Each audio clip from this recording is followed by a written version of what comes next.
travers de cette présentation, d'échanger autour de la question de l'évaluation des compétences langagières des élèves en contexte multilingue guyanais et de questionner plus spécifiquement la prise en compte des répertoires langagiers de ces élèves à l'école.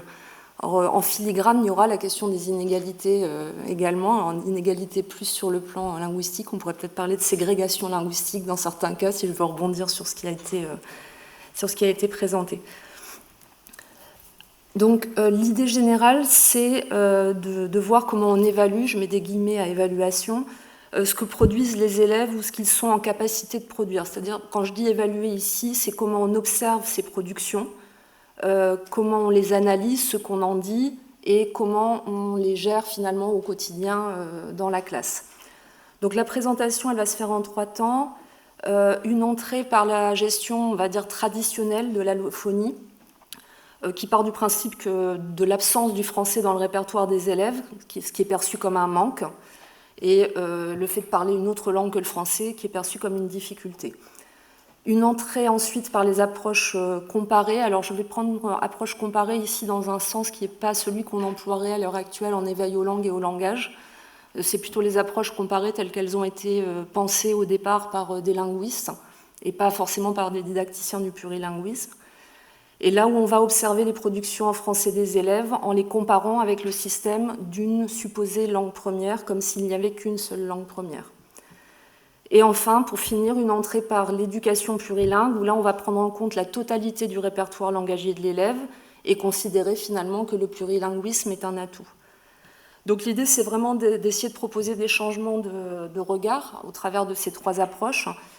Donc le regard qui est celui d'un point de vue classique ou encore une fois traditionnel, qui consiste à analyser les relations entre les pratiques langagières des élèves et le français enseigné à l'école, comme avec le point de vue du locuteur natif, pour passer finalement au fait de considérer les productions des élèves non pas sous l'angle d'un écart vis-à-vis de la langue de scolarisation, mais comme la trace d'une compétence plurilingue qui pourrait être mise au service des apprentissages.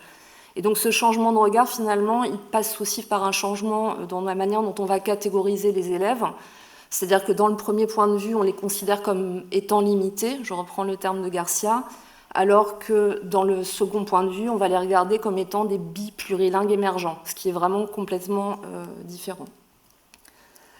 Derrière ça, il y a un autre changement de regard, c'est celui de passer finalement de modèles compensatoires, c'est-à-dire des approches qui visent à combler un manque, l'absence du français dans un répertoire langagier, à un modèle d'éducation plurilingue qui s'appuie sur les compétences langagières des élèves mises au service de la communication et des apprentissages. Donc toute la présentation va être axée autour de ces 2 changements de regard. Alors si on regarde de manière très simplifiée ce que ça pose comme question en termes d'évaluation, donc on va prendre un élève dans un modèle, excusez-moi, mais comme l'écran est petit ici, je ne vois rien avec mes lunettes.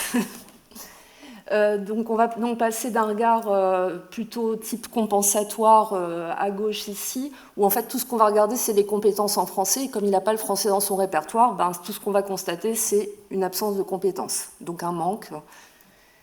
Dans le deuxième point de vue, les approches comparées, cette fois-ci on va regarder effectivement sa langue première, enfin une supposée langue première, en fait il peut y en avoir plusieurs, et on va la comparer aux productions en français. Mais là encore, il manque des éléments, parce que ce qui nous intéresse, dans mon changement de regard, c'est de regarder toutes les ressources langagières des élèves. Et là, en l'occurrence, cet élève-là, il ne parle pas que l'espagnol, il parle l'anglais, le portugais et le créole guyanais. Et bientôt le français, puisqu'il est arrivé dans le contexte scolaire. Voilà, donc il y a un enrichissement des répertoires qui se fait tout au long de la vie, et l'idée, c'est vraiment de prendre en compte tous ces éléments-là. Alors, sur la gestion classique de l'allophonie des élèves, je vous l'ai dit, elle consiste à combler un manque, à proposer des modèles compensatoires en s'appuyant sur l'idée que le monolinguisme est la règle et que le plurilinguisme est l'exception, alors que dans la réalité, c'est exactement le contraire. Donc, cette idée, elle se base déjà sur une vision hiérarchique des rapports entre les langues, qui sont considérés du point de vue de leur statut, et sur une idéologie monolingue. Alors, je ne vais pas développer sur l'idéologie monolingue française, ça a été largement fait dans la littérature, mais ce qui est important, c'est de se dire que dans ce point de vue-là, Le rapport entre les langues des élèves et la langue de scolarisation, il se construit par un biais monolingue, avec d'un côté une supposée langue première et de l'autre le français qui sert de base à l'évaluation des compétences langagières des élèves et qui va être considéré comme la norme de référence, celle qu'on doit atteindre. Et donc ce biais-là, on en trouve des traces dans les terminologies qui sont employées pour catégoriser les élèves. C'est-à-dire qu'en gros, d'un côté, on a des élèves qui correspondent à la norme, ceux qui parlent le français, et de l'autre, on va avoir des élèves qui s'en écartent. Alors ça peut être les besoins éducatifs particuliers qui peuvent être locuteurs de français, mais qui s'écartent de la norme pour d'autres raisons, et puis les élèves allophones. Et pour les seconds, on va avoir des dispositifs spécifiques pour faciliter leur intégration, leur inclusion selon les périodes, peut-être qu'on pourrait dire leur assimilation, qui reste quand même l'objectif premier. Alors, dans ces dispositifs, la visée, c'est bien qu'ils entrent dans la norme attendue, c'est-à-dire qu'ils maîtrisent le français, et on va considérer les élèves en négatif, comme ne maîtrisant pas la langue de scolarisation, avec l'emploi du terme non francophone. Voilà, ils ne sont pas quelque chose, au lieu d'être quelque chose dès le départ. Et en fait, quand on regarde les textes, l'évaluation et les préconisations didactiques qui sont proposées pour ces élèves-là, elles sont quasi exclusivement orientées vers la compensation du manque initial qui est constaté et l'aplanissement de cet écart linguistique initial avec la norme scolaire.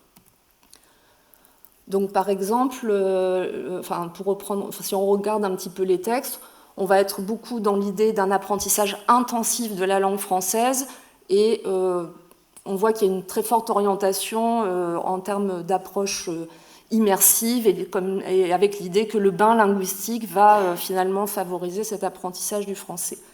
On peut dire l'objectif essentiel est la maîtrise du français enseigné comme langue de scolarisation. Au-delà de la première année d'enseignement intensif, je vais un peu plus loin, la progression des élèves allophones arrivants est d'autant plus grande que les apprentissages sont plus intenses. Donc ici, on voit bien que la visée elle est avant tout monolingue, et l'objectif n'est absolument pas que les élèves développent des compétences plurilingues. Il y a presque l'idée même d'un effacement de leurs compétences de langagières initiales à terme avec cette intégration dans le système éducatif. En termes d'évaluation, on nous dit qu'elles doivent mettre en évidence les connaissances en langue française et les compétences verbales et non verbales dans d'autres langues vivantes enseignées dans le système éducatif français, notamment en anglais. Donc pour la partie langagière, c'est le français avant tout et éventuellement les LVE enseignés à l'école. Alors, je n'ai pas le temps de développer ici, ça pose d'ailleurs des questions parce qu'on a en Guyane des élèves qui sont originaires du Guyana, qui est un pays où l'anglais est la langue de scolarisation. Donc si eux sont évalués en anglais, ils vont être évalués sur la base d'un anglais enseigné à l'école en contexte français, alors qu'ils ont été eux-mêmes scolarisés dans un anglais où il y a de la variation par rapport à cet anglais-là.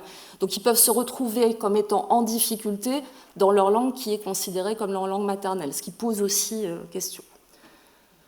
Par contre, on nous dit, dans d'autres disciplines, pour évaluer les compétences scolaires construites dans la langue de scolarisation antérieure, alors il peut y en avoir plusieurs aussi, là encore, il n'y en a pas forcément qu'une, on pourra s'appuyer sur des exercices en langue première de scolarisation.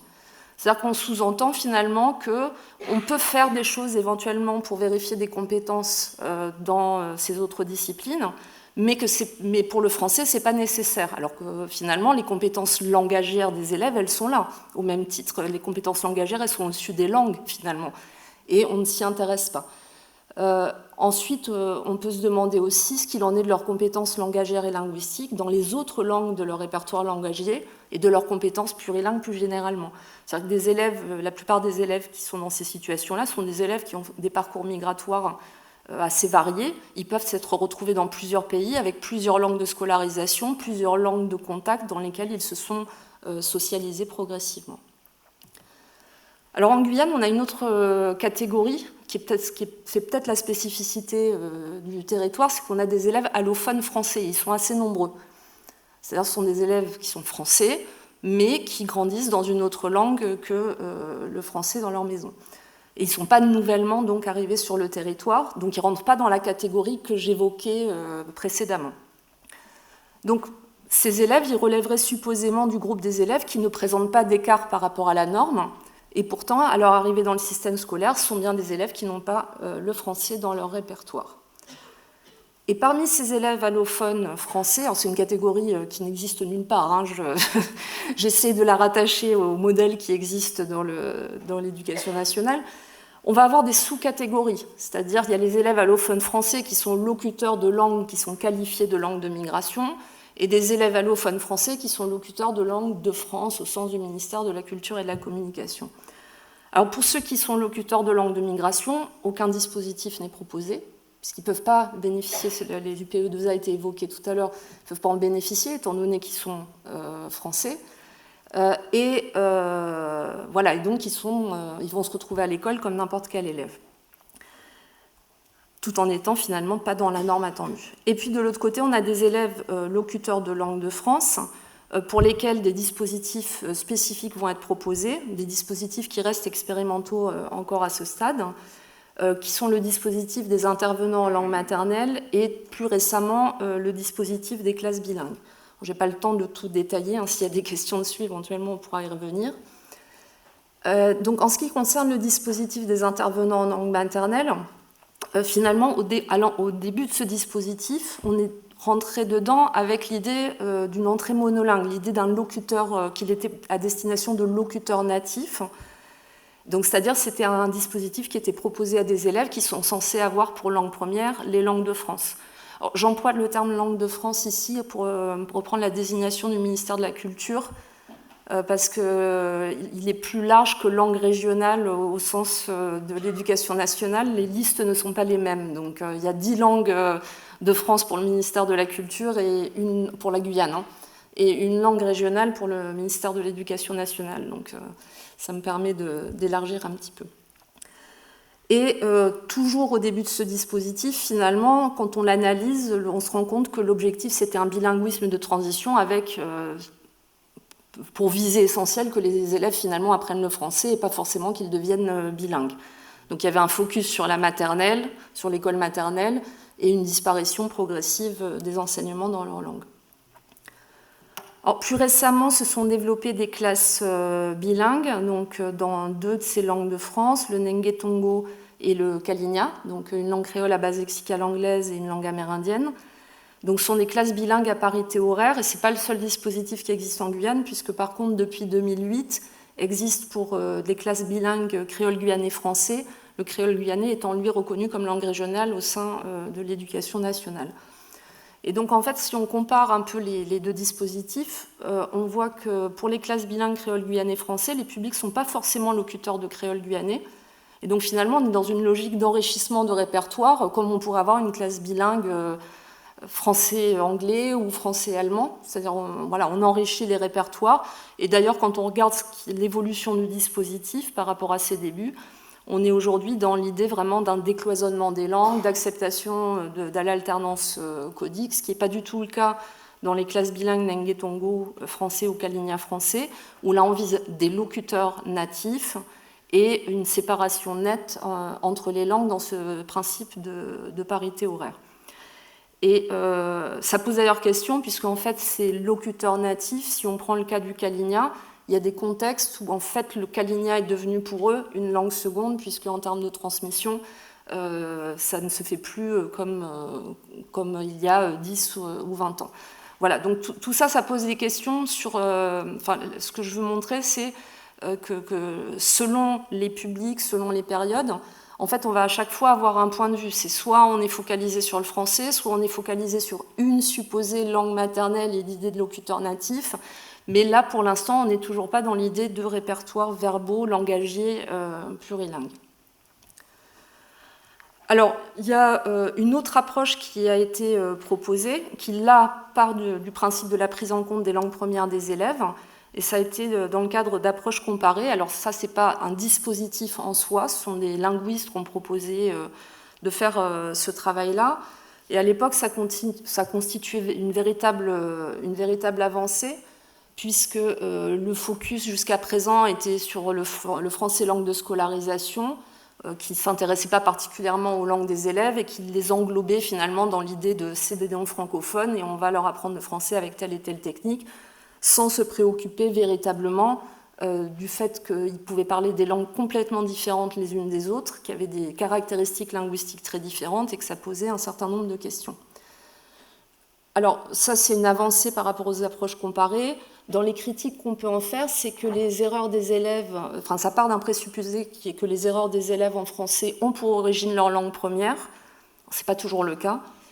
Et aussi, ça laisse de côté le fait qu'ils peuvent avoir plusieurs langues premières dans leur répertoire et que les erreurs qu'ils peuvent produire, à la fois, elles peuvent être liées à des choses qui n'ont rien à voir avec leur langue première au pluriel, mais qu'elles peuvent être liées à différentes langues de leur répertoire. Alors, je vais vous donner quelques exemples rapidement, ça va faire un rappel pour ceux qui étaient dans l'atelier hier que j'ai animé, puisque ce sont des exemples qu'on a déjà présentés. Alors, si je prends un premier exemple, c'est celui de l'éveil à la conscience phonologique, il y a un accord de la recherche sur le fait qu'on peut trouver des traces de la phonologie de la langue première dans la parole non native. Ça renvoie à l'idée du crible phonologique, qui est une vieille notion d'ailleurs. C'est-à-dire qu'effectivement, on sait tous qu'on devient sourd au son des autres langues très très tôt. De tête, c'est à l'âge de 10 mois que ça commence. Donc forcément, quand on est en contact avec une nouvelle langue, on va se retrouver dans une situation où on ne va pas entendre les sons de cette langue et par conséquent, on aura des difficultés à les prononcer. Alors, il y a une distinction notamment entre le « en » et le « on », dont Goury et Migue nous disent que ce sont des sons qui sont difficiles à entendre pour les personnes ne parlant pas le français. Et c'est un exemple très très courant en Guyane. On va avoir effectivement on va retrouver des traces en gros à l'écrit, avec « il ponce » pour « il pense »,« tomber » pour « tomber », maison pour maison et lendemain pour lendemain, etc., etc. Donc ça, c'est quelque chose qu'on retrouve très fréquemment dans les productions des élèves, d'ailleurs dans les productions des étudiants aussi, mais voilà, c'est une erreur récurrente. Alors on pourrait se dire c'est lié aux langues premières des élèves, ce que ferait classiquement une approche comparée, mais en fait il y a eu des enquêtes menées en France hexagonale qui montrent des difficultés similaires. Et finalement, cette difficulté, elle est analysée plutôt selon l'idée que ce sont des sons qui sont très proches. Il est probable d'ailleurs que peut-être dans 50 ans, à l'oral, on ne fasse plus la distinction entre le « on » et le « en ». Donc l'erreur, elle est fréquente en Guyane, mais autant chez des locuteurs de langue où la distinction n'existe pas que chez des locuteurs de langue où la distinction existe.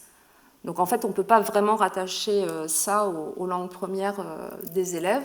Donc je vous en donne un exemple. Donc on va à Camopi sur le fleuve Oyapock, où là 2 langues amérindiennes sont parlées, le Wayampi et le Teko. Et donc ça, ce sont des productions d'élèves de CM1. Donc man papa pour mon papa, ensuite pour ensuite, j'ai mangé pour j'ai mangé, je mange pour je mange. Or, si vous regardez dans la partie qui est centrale dans le schéma ici, on voit bien que le « en » et le « on » existent dans le système phonologique du Wayampi et aussi du Teko, comme il existe en français. Donc là, j'attire l'attention sur le fait qu'on ne peut pas toujours relier, même quand c'est du phonétique, du phonologique, à la langue première. Maintenant, il y a des cas qui sont plus évidents. Là, on va parler d'un créole à base lexicale anglaise, le Nenge Tongo. Donc ça, ce sont des productions en français d'élèves locuteurs de cette langue. Donc au tombé dès la nuit, donc c'est l'élément souligné qu'on regarde ici, donc dès à la place de deux, et ne puis pas reconnaître le premier, donc O à la place du E plus fermé. Et si vous regardez le graphique qui est ici, qui compare donc en haut le système phonologique, vocalique d'ailleurs du Nenge Tongo et en bas celui du français, en faisant effectivement la comparaison, on voit bien que le son E, qui soit fermé ou ouvert ou plus ouvert, n'existe pas dans ces langues-là. Et donc c'est le principe du crible phonologique. Si j'entends pas le son, je vais chercher le son le plus proche dans ma langue, et donc ça va être le « et » ou le « o ».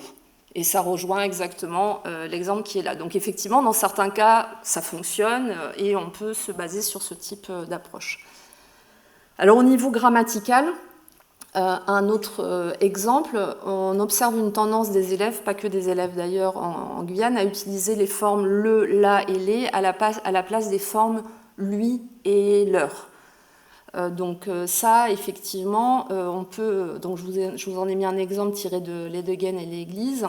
Quand tu les réponds à tes parents, ceux qui venaient de sortir de 6e, on les disait, on les donnait des injures. Voilà, donc on en a des exemples à foison, ce sont des productions orales de collégiens dans la cour de récréation. Et là, effectivement, si on regarde sur le tableau qui est là, qui vous donne un exemple d'une des langues créoles de Guyane, donc le Nenge-Tongo, en fait, en français, on va avoir une distinction de forme entre le singulier, le pluriel, la première, la deuxième et la troisième personne, mais aussi selon que le pronom est sujet ou objet. Je, sujet, me, objet.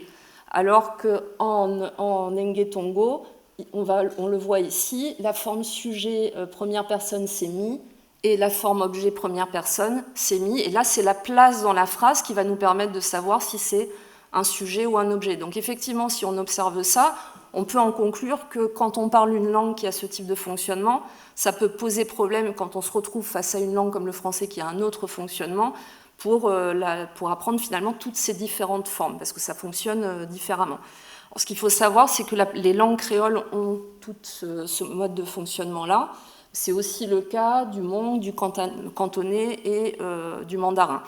Donc moi, plutôt que de dire c'est le français, c'est plus... Voilà, quand je parle tel type de langue et que je me retrouve face à tel type de langue, je peux me retrouver avec des difficultés qui sont spécifiques. Ce qu'on n'aurait pas, par exemple, comme difficulté, quelqu'un qui parle une langue qui a le même fonctionnement morphologique que le français. Donc là aussi, on pourrait se dire, bah oui, c'est évident, c'est à cause de ça qu'ils font cette erreur. Mais en fait, ça, on le retrouve aussi dans le français parlé dans l'Hexagone.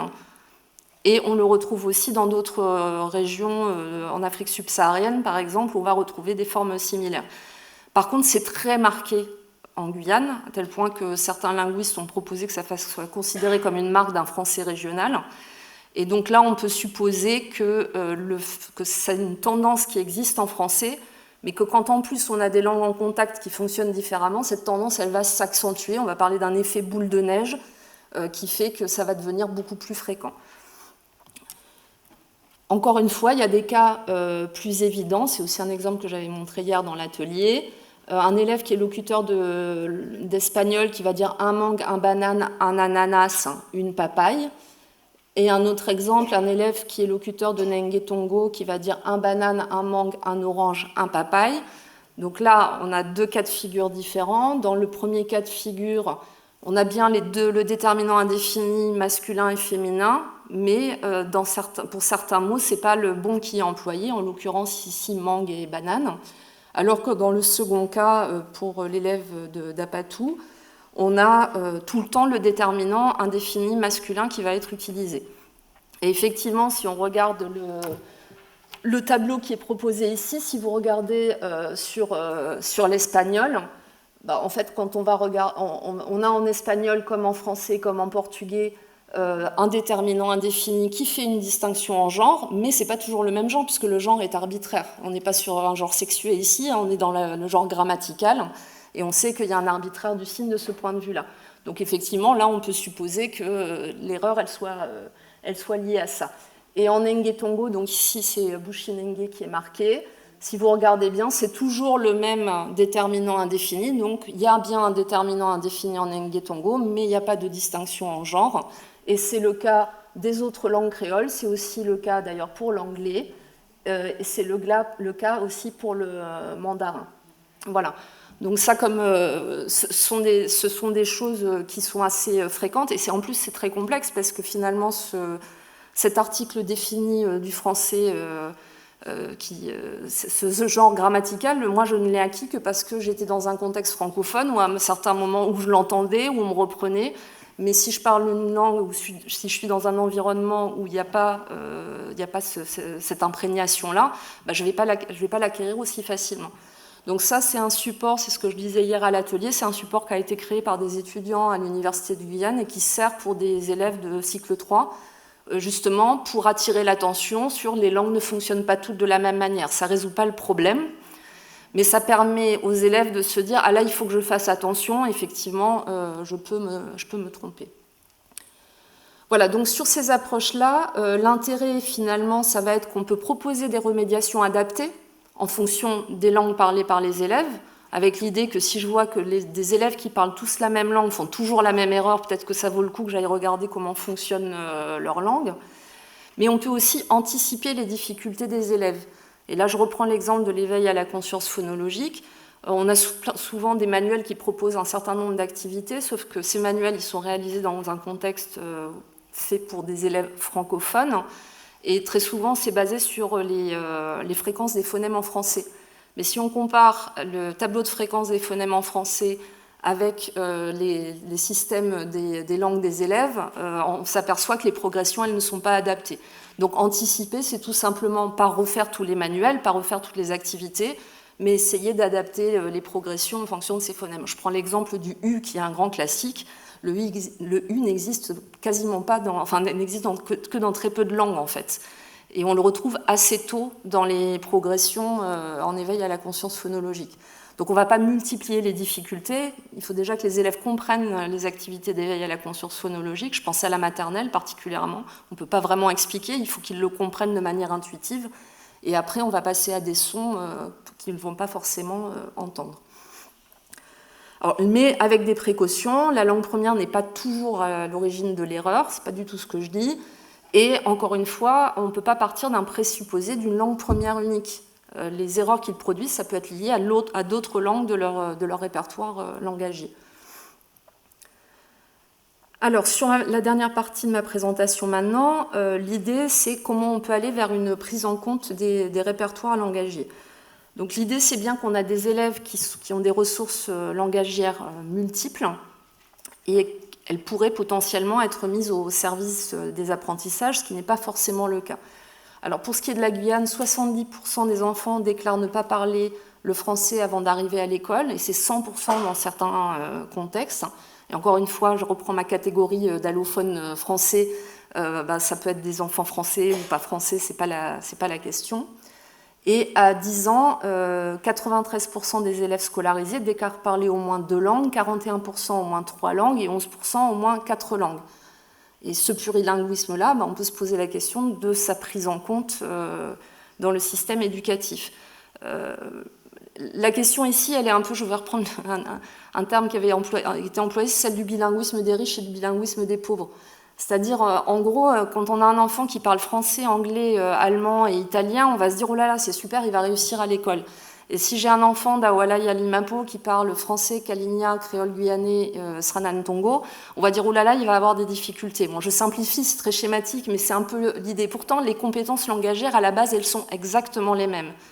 C'est-à-dire qu'ils devraient développer exactement les mêmes compétences que l'autre élève. Après, les milieux socio-économiques ne sont pas les mêmes, on est d'accord. Donc il y a ce facteur-là, mais il y a aussi le regard qu'on porte sur les langues que ces élèves parlent. Et cette dévalorisation systématique, qui n'est pas forcément dite, mais parfois qui va ressortir dans certaines phrases ou dans certaines manières de parler de ces langues, fait qu'ils peuvent intérioriser cette dévalorisation. Alors, j'illustre un petit peu ces répertoires langagiers au travers de quelques exemples. Donc, pour illustrer la notion, par exemple, de compétences plurilingues, je prends l'exemple de Kevin, qui est élève de 6e au collège Nonon, à Cayenne. Et donc là, on voit un peu la variété de ses habiletés langagières en fonction de la manière dont il a appris les différentes langues. Donc, il est scolarisé en Guyane depuis la maternelle. Le français, c'est sa langue de scolarisation principale. Alors, il dit qu'il parle le chinois, donc en fait, ça correspond à 2 langues, au cantonais, qui est la langue qui est parlée qu'il a apprise en tant que langue de première socialisation. Donc, il le comprend et il s'exprime à l'oral sans problème, mais il n'a pas été scolarisé dans cette langue, donc il ne va pas l'écrire. Et le chinois correspond également au mandarin. C'est une langue qu'il apprend là dans un contexte d'apprentissage formel au cercle chinois, mais depuis peu de temps. Mais là, par contre, en mandarin, il va développer en plus des compétences écrites. Et enfin, le néerlandais, qui est pratiqué par ses parents, donc il déclare qu'il le comprend quand ses parents le parlent, mais lui ne l'utilise pas. D'accord ? Donc là, on voit la différence en termes d'habileté langagière. Alors, les répertoires langagiers peuvent aussi s'actualiser différemment en fonction des interlocuteurs. C'est-à-dire, j'ai plein de langues dans mon répertoire langagier, mais je ne vais pas les utiliser tout le temps au même moment et pour les mêmes raisons. Alors là, je renvoie à la thèse d'Isa Melmartin qui a été soutenue en 2021, qui concerne Saint-Georges de l'Oyapock. Et donc, ce sont les enfants d'une des familles qu'elle a observées, la famille de Lewis. Dans cette famille, on parle au quotidien le créole, le portugais, le pajikwaki, une langue amérindienne, et le français. Donc, ces 4 langues qui sont utilisées dans la famille de manière régulière. Et en fait, les enfants, c'est assez impressionnant quand on regarde leurs interactions, parce qu'ils sont capables de s'adapter à tout. Si on leur parle dans une langue, ils vont répondre dans cette langue-là. Et puis parfois, ils vont choisir de parler une autre langue parce que ça leur fait plaisir. Enfin voilà, c'est vraiment, ils montrent des compétences qui sont assez exceptionnelles. Donc ici, avec leur père, ils vont parler créole, portugais, pajikwaki, français. Avec leur grand-père, le créole uniquement. Avec leur grand-mère, le pajikwaki, le créole. Avec les autres enfants, le français, le créole, le portugais. Avec leur oncle, le créole et le portugais. Et avec leur mère, le créole, le portugais et le français. Et donc, ce qui est étonnant, c'est quand on regarde ces interactions familiales, de voir toutes les compétences que ces enfants sont capables de développer au quotidien et qu'arrivés à l'école, ils deviennent des incompétents. Et ça, je le dis de manière un peu crue, mais ça fait un petit peu mal et on se demande comment... Voilà, il y a des choses qu'on pourrait faire, mais en tout cas, ne serait-ce qu'à minima, de valoriser un peu ces compétences-là. Un dernier exemple sur les répertoires langagiers qui vont être convoqués cette fois-ci de manière différente en fonction des espaces de socialisation, des temporalités. Donc là, certains d'entre vous connaissent sûrement la fleur des langues de Elodie. C'est les Canadiens qui ont proposé ça. Donc nous, on a travaillé sur un bouquet de fleurs des langues où on a travaillé sur l'utilisation des langues de leur répertoire langagier en fonction des espaces. Donc en gros, si on se promène ici, je ne sais pas si on voit ma souris là. Non, je vais utiliser ça. Donc ici, on est dans la famille. Là, on est dans le quartier. Là, on est sur le trajet pour aller au collège. Ici, on est au CDI, la cour de récréation. Et là, on est dans la salle de classe. Donc en fait, on voit les différentes langues qu'ils vont parler en fonction de ces différents espaces. Et bien entendu, on voit que plus on se rapproche de la salle de classe et plus toutes ces langues finalement vont disparaître de leur pratique. Alors, pour la petite histoire, dans les 3 langues de la salle de classe, il y a le français, l'anglais et le ghetto. Donc, qui en fait, là c'est des collégiens à ce moment-là, ils sont en 4e et c'est une langue des jeunes qui mélange plusieurs langues. Et donc le ghetto, on le parle entre nous, bien entendu, et pas avec l'enseignant.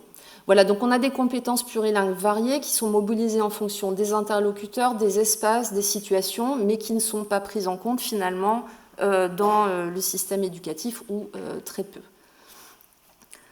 Alors, sur ce qui se passe dans les interactions en salle de classe, le plus souvent, quand les élèves vont utiliser leur langue, on va considérer que c'est un écart par rapport à la norme scolaire, puisque la norme scolaire, c'est le français doit être parlé dans la classe. Donc là, j'en donne un exemple, mais je pourrais en donner énormément, un exemple assez typique d'une séance où on va montrer des images, on demande aux élèves de nommer ce qu'ils voient sur cette image.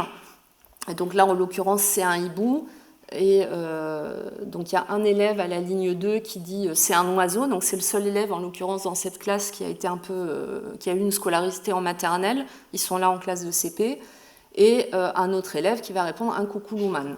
Donc en fait, là, tout ce qu'il fait, c'est il va prendre dans sa langue le mot qui lui manque pour désigner l'image. Pourquoi je m'arrête sur cet exemple-là? Ce n'est pas le cas dans l'interaction ici. Mais très souvent, dans ces situations, le feedback que les élèves vont recevoir, ça va être « non, dis-le en français ». Alors ça paraît très anodin, mais là, ça pose vraiment la question du contrat didactique implicite. C'est-à-dire que pour l'enseignant, le contrat didactique implicite, c'est quand je pose une question, tu dois le dire en français. Pour l'élève, le contrat didactique implicite, c'est si on me pose une question, je dois y répondre. Et donc, au bout d'un moment, il y a des enfants dans ces situations-là qui finissent par devenir muets, tout simplement, alors qu'ils ont des choses à dire, et qui se retrouvent en retrait dans les classes. Alors, en l'occurrence, dans des situations comme celle-là, on est à Patou, la majorité des enfants ne parlent pas le français.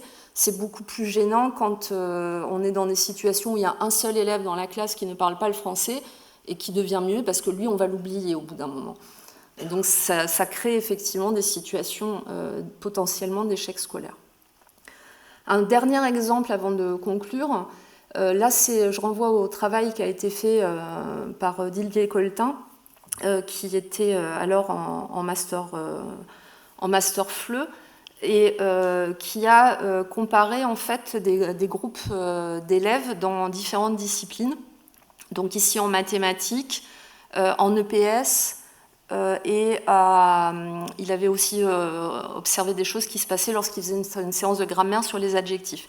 Il comparait des groupes avec des élèves à qui on n'avait donné aucune injonction en termes de langue à utiliser, donc comme c'est le cas ici, ils sont en train de parler en créole guyanais autour de l'activité de mathématiques, et des élèves à qui on avait donné l'obligation d'utiliser le français. Qu'est-ce qui se passe? Les groupes d'élèves à qui on n'oblige pas l'utilisation, à qui on ne demande pas d'utiliser le français, ils vont être focalisés sur l'objectif mathématique, être focalisés sur la tâche, et ils vont y arriver assez bien. Les élèves à qui qu'on a obligé à utiliser le français, en fait, ils vont être focalisés sur le français et pas sur les mathématiques à ce moment-là. Donc, ils vont être en situation finalement de surcharge cognitive, hein. Et en plus complètement à côté de la tâche, parce que ce qui va les intéresser, c'est le français. Et eux réussissent moins bien. Alors la séance de PS est assez drôle dans ce sens-là, je ne sais plus comment on appelle ça, mais ils font des acrobaties, et ça donne des situations assez cocasses, voire un peu dangereuses, parce qu'effectivement, le fait qu'ils ne se comprennent pas dans ce qu'ils disent en français fait qu'ils ont vraiment du mal à tenir leur équilibre. Donc, effectivement, la question qui se pose derrière, c'est pourquoi dans une séance, et même dans la séance de grammaire, hein, sur l'adjectif, c'est très intéressant parce que du coup, ils vont aller chercher des exemples dans leur propre langue qui les amènent à mieux comprendre le fonctionnement du français. Donc, pourquoi, dans ces moments-là, interdire aux enfants de parler dans leur langue? Ici, ils sont dans une langue véhiculaire parce qu'en fait, ils sont locuteurs de plusieurs langues différentes et ils vont utiliser leur langue commune, le créole. Mais si l'objectif c'est les mathématiques, c'est l'EPS, pourquoi leur interdire ça? Je ne suis pas en train de dire qu'il ne faut pas à un moment donné se fixer des objectifs langagiers en français et travailler sur le français, mais peut-être qu'il faut serrer un peu les choses et laisser cette liberté. J'attire votre attention sur les lignes 11 et 13. On est en séance de mathématiques, et sur quoi insiste l'enseignant? Fais-moi une phrase. Et ça, c'est quelque chose de vraiment récurrent. On travaille aussi à l'heure actuelle sur les lycées professionnels, les ateliers d'école, où on se rend compte que le focus est souvent plus sur la forme, la langue française, que sur la tâche à réaliser. Voilà, donc encore une fois, je ne développe pas plus que ça, mais j'attire votre attention dessus. Voilà, donc pour conclure, toutes ces productions qui sont considérées comme un écart par rapport à la norme, elles illustrent bien la manière dont les élèves répondent aux attendus scolaires et exploitent l'ensemble de leurs ressources plurilingues pour apprendre. C'est bien ce qu'ils font dans les deux derniers exemples que je viens de vous montrer. Et les interactions en salle de classe dans différents contextes en Guyane mettent en évidence les pratiques des élèves utilisant leur potentiel multilingue pour maximiser la communication et l'apprentissage. Encore une fois, ce sont les deux exemples que je viens de vous montrer. Pourtant, ces pratiques ne sont généralement pas considérées comme des atouts pour la réussite des apprentissages de ces élèves, ne font pas l'objet d'une didactisation de ces usages translangagiers. Ils sont traités au mieux comme une réponse pragmatique à une situation de classe et au pire comme le signe de difficultés rencontrées par les élèves dans l'apprentissage du français. Et je vous remercie. Voilà.